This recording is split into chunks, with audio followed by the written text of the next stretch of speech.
Chapter 109 Shizun's second Earth Soul. Moran's head was numb, his thoughts a burr of white noise.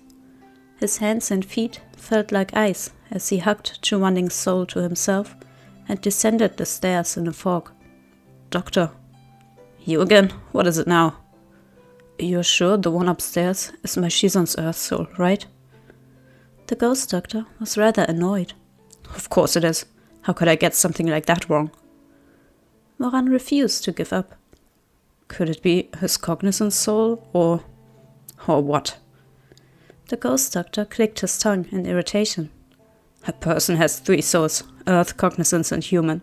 I've practiced medicine here for 150 years. If I couldn't even tell souls apart, Lord Yanluo would have kicked me back into the wheel of reincarnation long ago." Moran pressed his lips into a thin line, but then a vague idea unfurled in his mind. "Doctor, in your 150 years, have you ever seen anyone with 2 Earth souls?" "What's wrong with you?" The ghost doctor snapped, cross. "Looks to me like your head's not working. Maybe I should take your pulse." Of course, Moran actually couldn't let the ghost doctor take his pulse. Master Huizui might have cast an enchantment on him, but if he wasn't careful, the jig would be up. He offered a hasty apology and fled the ailing soul's sanitarium, clutching the lantern bearing Chu Wanning's human and earth soul. It was always dim in the ghost realm. The only way to tell day from night was to look up at the sky. If a lukewarm sun hovered behind a layer of murky mist and heavy red clouds, it was day. If a cold moon hung high above, it was night. Right now, it was night, and the roads were gradually emptying of traffic. Moran walked through the streets alone with the soul-calling lantern, his eyes trained on the ground. He didn't know what to do, and the farther he walked, the more helpless and alone he felt. In his childhood, such helplessness and uncertainty had once been his daily companions. He found that facing these feelings again now rattled him. Moran thought of the people he'd known back when he was scraping by at the pleasure house. In the end, the house of drunken jade had gone up in flames. They had all died, save for him. He counted the years. Everyone, aside from his mom, had probably yet to be reincarnated. If he kept wandering like this, there was no telling whom he might run into. Then he thought of Shu Meng. He thought of his angry bellows as he tried to tear the soul-calling lantern from Moran's hand. He'd called him a goddamn scourge. "What right do you have? Have you no shame?" Hugging the lantern close, Moran's footsteps slowed, until finally he stopped next to a wall. Despite his best efforts, his eyes had grown red. He hung his head and gazed at that gentle golden flame. "Shizun," he muttered in a small voice. "Could it be that you don't really want to come back with me?" The flame didn't answer. It continued to burn silently. Moran stood for a long time before he managed to rescue his calm. The underworld was immense, and he didn't know where he could go or to whom. All at once, he remembered Chu Xun and sped back toward Tailwind Hall as though he had grasped a lifeline. By the time he arrived, Tailwind Hall was preparing to close, and a masked ghost was shutting the doors and locking up for the night. Moran hastily called out to stop him, a note of pleading in his voice. "Sorry, but please wait." "You again?" The ghost was the same who had led him upstairs earlier. "What are you doing back here?" "Sorry to trouble you, but it's urgent." Moran had run too fast. He panted for breath, his eyes bright and anxious. He swallowed and said, voice hoarse, "I want to see Sir Chu Xun again." Chu Xun was staring absently at a branch of haichang blossoms arranged in a slender white porcelain vase. He looked up, startled at Moran's sudden return. "Why did the little gongzer come back? Were you unable to find him?" "I found him," Moran replied. "But I... Chu Xun saw at a glance how tense and anxious this young man was, and correctly guessed whatever troubled him must be a difficult subject. he invited Moran in and closed the door behind him. "Have a seat." Moran, worried that Chu Xun might notice something amiss if he continued to hold the soul-calling lantern, stowed it away in his Jiankun pouch. Chu Xun was no malicious ghost, but the matter of a living person sneaking into the underworld was best kept secret from all ghosts if possible. "The little Gongse went southeast?" "Mm-hmm." Chu Xun thought for a moment. "It was the ailing soul sanitarium, wasn't it?" Moran nodded. He considered his words before continuing.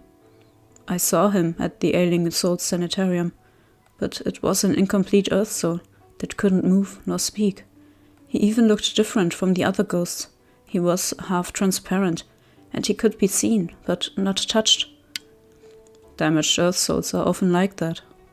Chu Xun was somber. "Sometimes a soul like that can scatter if agitated, never to be gathered again." Moran chewed on his lip, then ventured. "The doctor there said people with incomplete souls will exhibit certain impairments in life, but the person I'm looking for, he was just fine while alive. So I was wondering if there might be some mistake." He paused, lifting his head to look toward Chu Xun. "Sir Chu, is it possible for someone to have two earth souls?" Chu Xun was taken aback. "Two earth souls?" "Mm-hmm." Unlike the doctor at the ailing soul sanitarium, who had immediately shut him down, Chu Xun mulled this hypothesis over carefully with downcast eyes. Eventually he said, "I suppose it isn't impossible." A tremor ran through Moran's body, and his head snapped up. His eyes were bright in the room's dim candlelight. "Really?" Chu Xun inclined his head in affirmation. "Normally, an individual only has 3 ethereal souls and 7 corporeal spirits. But I once knew a woman with 2 cognizant souls." "Can you tell me anything about her?" Chu Xun shook his head, and his lashes dropped lower and quivered slightly. He took a moment to steady himself before saying, "I would prefer not to. Those events are long past. That woman is suffering in the 7th level of hell now. When Yanlo finds someone with an abnormal soul, he sends them to the 7th level to be slowly peeled apart." Hearing this made Moran even more fretful. In the low light, he didn't see the pain in Chu Xun's eyes as he pressed on. "Why did that woman have an extra cognizant soul? Normally people only need to gather their 3 souls after the 7th day, so if someone has an extra earth soul, then would all 4 souls need to be reunited?" "That is likely the case." "Then the woman you mentioned—" "She was used by the 9th king in death. She was forced back to the living world." Chu Xun paused, the slender fingers resting on his knee slowly balling into a fist. "To the living world, where she ate her own child alive." Moran fell silent. He abruptly recalled the past events he had witnessed in Nin'an, within the illusion at the Peach Blossom Springs. With a start, he realized that this woman of whom Chu Xun spoke was in truth his wife, and that these were his most heart-rending memories.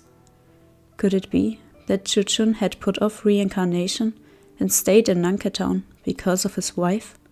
Was he waiting for her to be stripped of that extra soul and return to him from the 7th level so they could reincarnate together? Moran couldn't bear to pry any more than he already had. Chu Xun said no more on it either.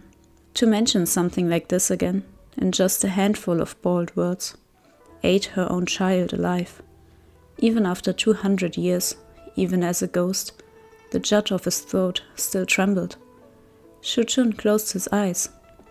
The woman's soul became scrambled and torn, and fused with the child's cognizant soul. There was a long pause. So, her extra soul is actually that child's cognizant soul. The child's soul became stuck within hers, and the two assimilated until they were completely inseparable. In death, as in life, This person swallowed his own pain in order to help others. Moran felt horrible, but he couldn't say it so outright, so he simply said, "You don't have to say anymore. I get it now. I tell you all this so you may understand. If the Chu Gongse you're looking for really has 2 Earth Souls, then it's highly likely that one of them was not originally his." Moran turned this over in his mind. Is it not possible that it was 1 Earth Soul split into 2? It's possible, but not in your case. Why not? I've seen souls split in 2 as well. Chu Xun explained. But that's another story. Such a thing generally only occurs when an individual has sinned so deeply and killed so wantonly that their souls cannot bear it and shatter. Even then, the one that shatters is always the human soul, the one responsible for morality and humanity, never the Earth Soul or the Cognizant Soul. There was a long silence. I see, Moran muttered.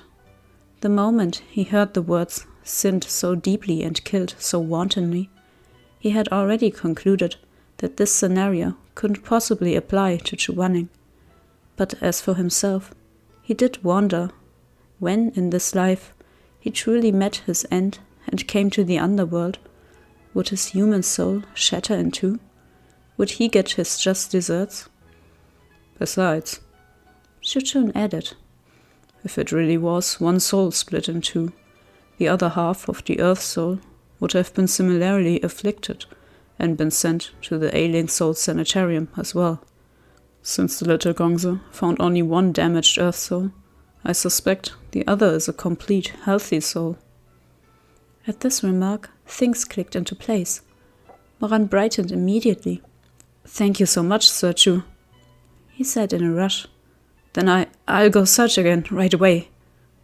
Very good. In addition to pointing toward the Ailing Soul Sanitarium earlier, the compass also pointed northeast. The little Gongse should try going that way. However, Nanke Town is large. There are so many ghosts coming and going as they await reincarnation. Chu Xun sighed. Moran saw the shadow of pity in those gentle eyes. He already knew what Chu Xun meant to say.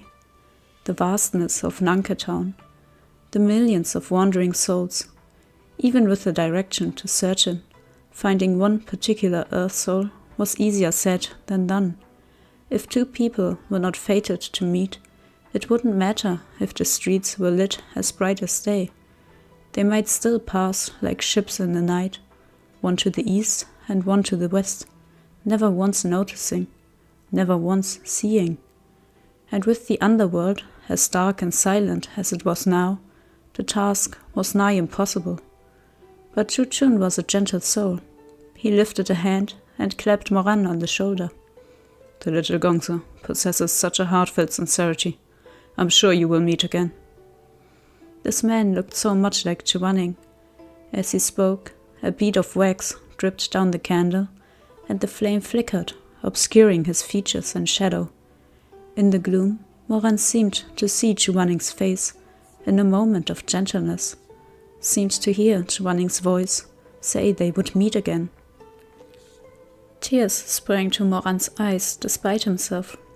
He swiftly bowed his head and clasped his hands in a gesture of respect. His voice was hoarse. Really, thank you so much. But Chu Xun made no reply, even after Moran turned and left, closing the door behind him.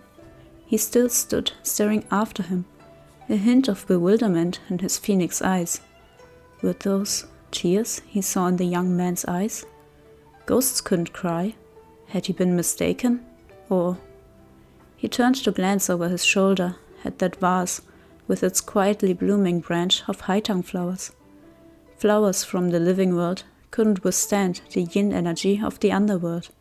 Even after his careful tending, a petal had still fluttered down to land on the aged wood of the table. Chu Xun stepped over and picked up that vibrant petal. Held between his fingertips, it withered and crumbled away in a heartbeat, scattering into dust.